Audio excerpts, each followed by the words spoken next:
So may nahuli akong ibon na maliit. Kanina hinahabol niya kanina, di ko napansin. Tapos nung nilapitan ko yung ibon, parang nanghihina siya. Kaya hindi siya makalipat talaga. First time niyang makakita at makahawak ng bird.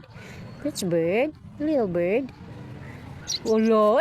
Ayun nilagay ko na siya sa stroller. Siya na yung pinaupo ko kasi hindi talaga siya makalipat. Para naman hindi ko siya hinahawakan. Mamaya nahihirapan siya pag lalo kong siya hinahawakan. Ayun, nakalipad na siya doon.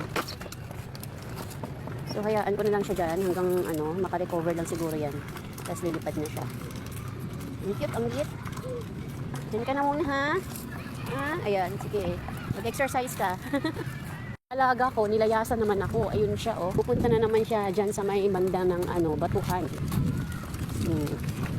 So, hapon na naman. Nandito na naman kami sa plaza. Kasi basta bagong gising ko sa hapon, pinapasyal ko siya kasi hinihila niya yung kamay ko. Tapos itinuturo yung bike niya na kunin namin para dalhin ko siya sa plaza. Yan. Sige na, wala na yung bird mo. Pinakawalan ko na yung bird. Kawawa naman. No more bird.